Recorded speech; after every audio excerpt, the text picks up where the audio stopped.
Friends, నేను మీ భార్గవి. ఈరోజు వీడియోలో వచ్చి నేను పైనాపిల్ ప్లాంట్ ఎలాగా పెంచాలో మీకు చూపిస్తాను. చూడండి, అది ఇంట్లోనే ఇండోర్ ప్లాంట్ లాగా పెంచుకోవచ్చు కూడా మనము కదండి. ఇది మా ఇంట్లో నేను పైనాపిల్ చెట్టు పెంచుతున్నాను. యాక్చువల్గా ఇది వాటర్ అండి, కింద అంతా ఉండేది. ఈ చెట్టు వచ్చి మేము పైనాపిల్ తెచ్చుకున్నప్పుడు ఒక 2 months అయి ఉంటుందంటే ఇది ఇంత పెరగడానికి. ఒక 2 months అయి ఉంటుంది ఇది పెరగడానికి కూడా. ఇలాగా మేము సమ్మర్ హాలిడేస్ కి మా అమ్మ వాళ్ళ ఇంటికి వెళ్ళే ముందు దీంట్లో పెట్టేసి వెళ్ళాను. దీంట్లో వాటర్ లో పెట్టాము. యాక్చువల్ గా గుచ్చుకుంటుంది చూడండి.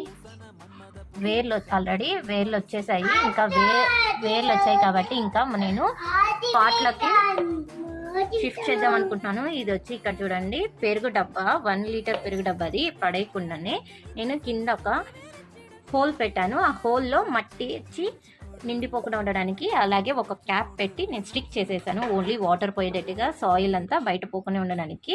ఇప్పుడు వచ్చి నేను సాయిల్ తీసుకొచ్చాను. ఇక్కడ వచ్చి రెడ్ సాయిల్. ఈ రెడ్ సాయిల్లోకి ఈ బాక్స్లోకి నింపి మీకు చూపిస్తాను ఎలా పెంచాలో. చూసారు కదండి, నేను ఒక 3/4 బాక్స్ ఫిల్ చేశాను ఇక్కడ మన్నుతో. అది నేను రెడ్ సాయిల్ తీసుకున్నాను.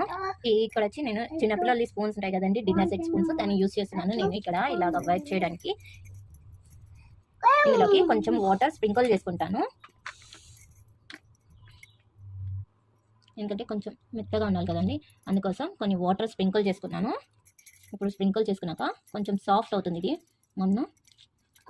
చూసారు కదండి, కొంచెం సాఫ్ట్ అయ్యాక ఇక్కడ చూడండి, నేను వాటర్లో పెట్టిన పైనాపిల్ ప్లాంట్ మీకు తీసి చూపిస్తాను. ఇక్కడ చూసారు కదండి, రూట్స్ చూడండి మిడిల్లో ఎంత బాగా వచ్చాయి, గ్రోత్ అయ్యాయి. వాటర్లో పెట్టుకున్నాను. నేను ఈ రూట్స్ పెంచడానికి కోసమే నేను ఈ వాటర్లో కనీసం ఒక 2.5 months పట్టింది నాకు ఇలాగ రూట్స్ రావడానికి. ఇక్కడ చూడండి, గ్రోతింగ్ ఇంకా బాగా జరుగుతుంది. ఇప్పుడు నేను దీని లోపల పెట్టేస్తున్నాను కదండి. నేను ఈ పాట్లోకి ఇంత బాగా నాటేసాను కదండి. ఇది నాటిన తర్వాత కొంచెం దాని నిండా ఇంకా కొంచెం సాయిల్ మనం వేసుకొని నాటిన తర్వాత కొంచెము వాటర్ వేసుకుంటే ఇక్కడ చూడండి ఈ ప్లాంట్ ఎంత బాగుందో. చూడండి, మీకు గ్రోతింగ్ ఎలా ఉందో కూడా చూపిస్తాను మీకు డీప్గా. ఎందుకంటే బాటిల్లో ఇంకా పెడితే ప్లేస్ సరిపోదనేసే నేను ఇలాగా మళ్ళీ లోపల పాట్లోకి షిఫ్ట్ చేయాల్సి వచ్చిందండి. నేను మీకు కానీ నచ్చితే లైక్ చేయండి, షేర్ చేయండి, సబ్స్క్రైబ్ చేసుకోండి. నెక్స్ట్ వీడియోలో వచ్చి నేను తమలపాకు చెట్టు వాటర్లో ఎలా పెంచాలో చూపించాను కదండి. నెక్స్ట్ అదే వీడియో మీకు పాట్లోకి షిఫ్ట్ చేసి ఎలా పెంచాలో చూపిస్తాను. ఇక్కడ చూడండి, పైనాపిల్ ప్లాంట్ ఎంత చక్కగా, ఎంత నీట్గా, ఎంత బాగుంది చూడండి.